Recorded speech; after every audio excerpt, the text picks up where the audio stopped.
Welcome to Global Watch. Please subscribe and hit the bell icon for more breaking updates. In a landmark decision, the Supreme Court has struck down the Trump-era tariffs, declaring them an unconstitutional overreach of presidential authority. The 6-3 ruling instantly reverberated through Congress, global markets, and foreign capitals, signaling a dramatic shift in the balance of power.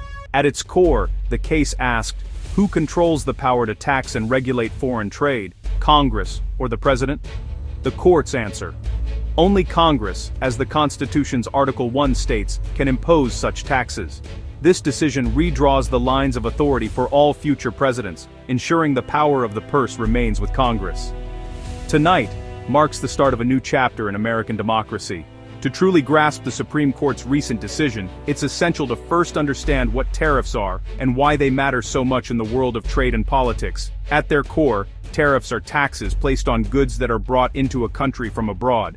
When a product crosses a border, the government can charge a fee, sometimes a small percentage, sometimes much more, before that item can be sold to consumers. This fee is what we call a tariff, and it's one of the oldest tools governments have used to shape their economies and protect their interests.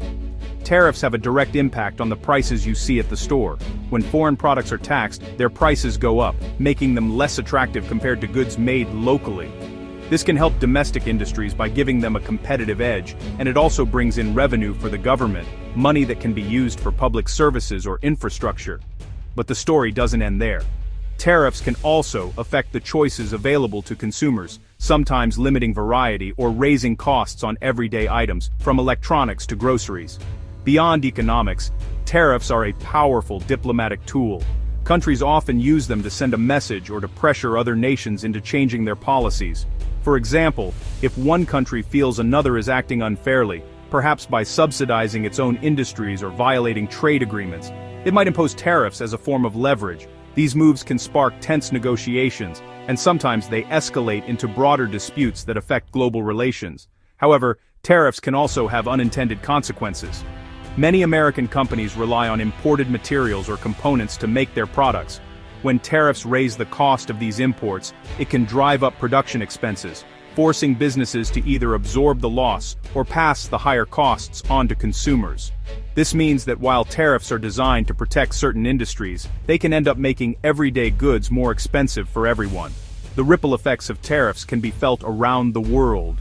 When one country imposes tariffs, others often retaliate with their own, leading to what's known as a trade war. These tit-for-tat measures can disrupt global supply chains, slow down economic growth, and create uncertainty for businesses and workers alike. The stakes are high, and the outcomes can reshape entire industries and economies. In this complex landscape, tariffs create both winners and losers. Some sectors may thrive under protection, while others struggle with higher costs and lost markets. Investors watch closely, as stock markets can swing wildly in response to tariff news. Workers, too, can feel the impact, sometimes benefiting from new jobs, other times facing layoffs or higher living expenses. That's why the Supreme Court's move to rein in presidential tariff power is so significant.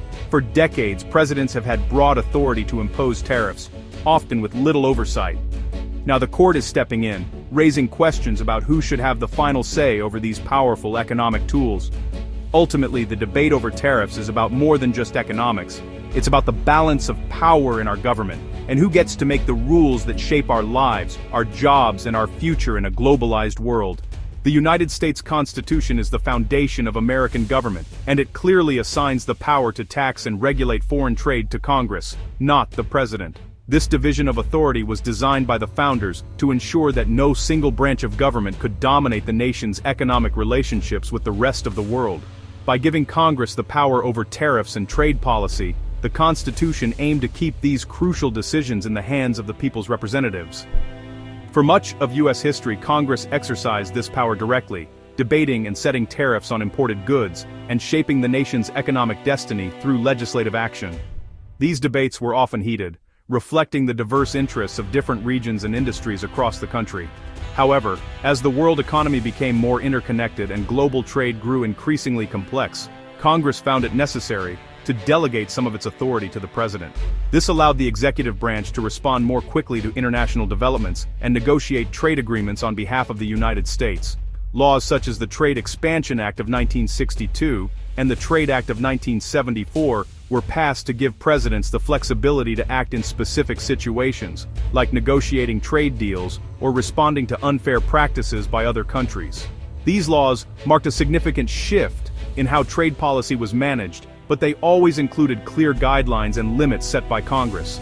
Even as Congress delegated some of its power, it retained the ultimate authority to set the boundaries.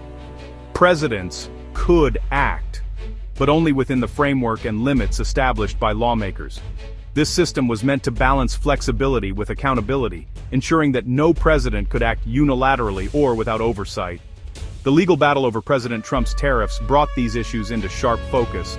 Critics argued that he exceeded the authority Congress had granted, while supporters claimed he was acting within the law to protect American interests.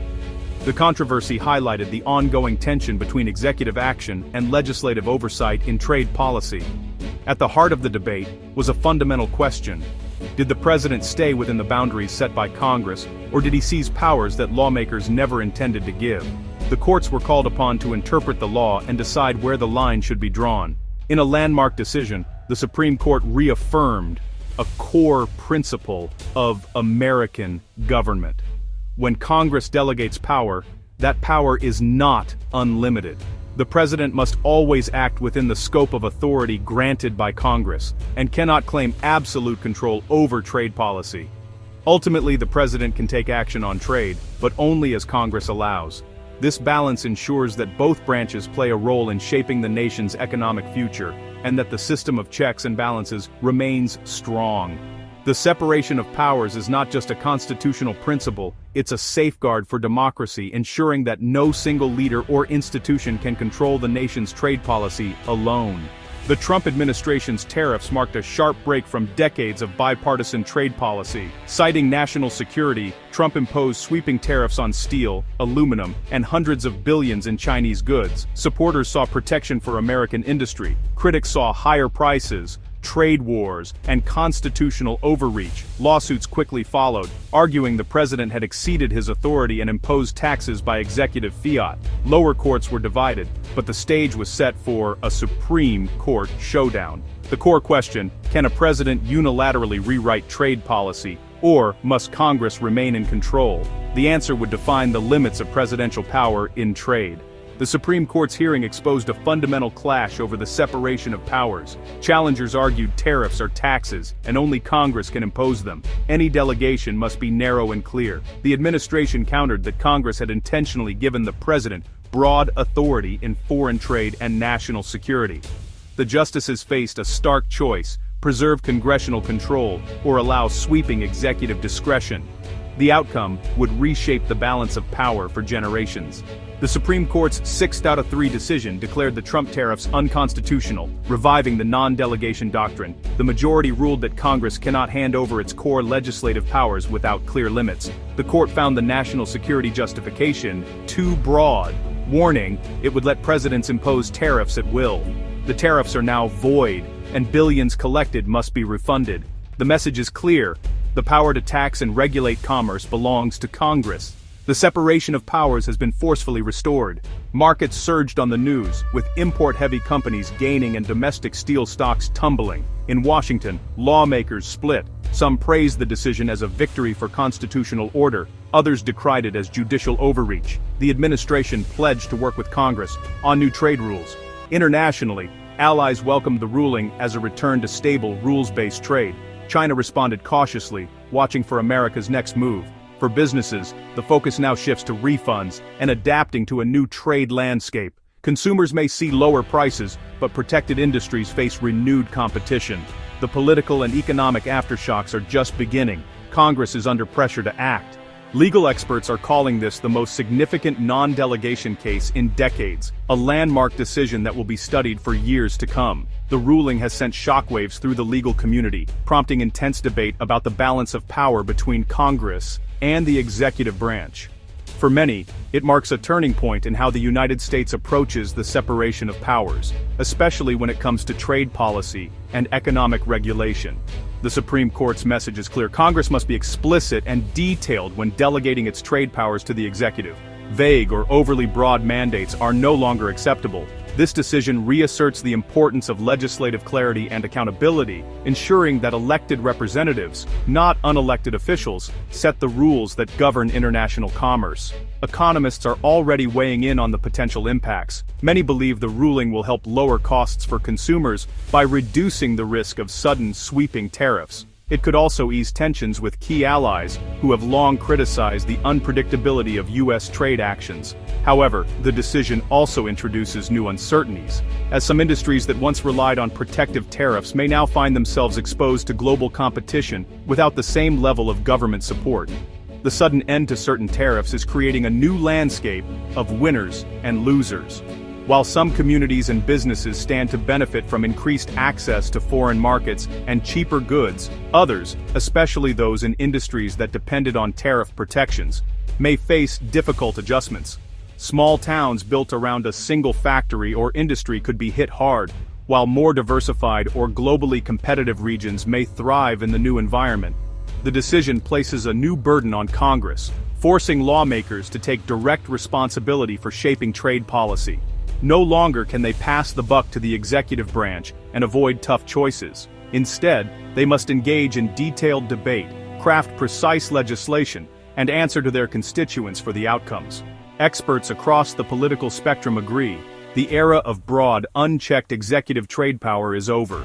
The ruling signals a return to constitutional principles, where the separation of powers is respected and each branch of government is held to its proper role. This shift will likely have ripple effects far beyond trade, influencing how Congress delegates authority in other areas as well. The challenge now is for lawmakers to craft new, constitutionally sound trade laws that balance the need for flexibility with the demands of transparency and accountability. This will require bipartisan cooperation, expert input, and a willingness to confront difficult questions about America's role in the global economy. The future of U.S. trade will be shaped on Capitol Hill, not in the Oval Office.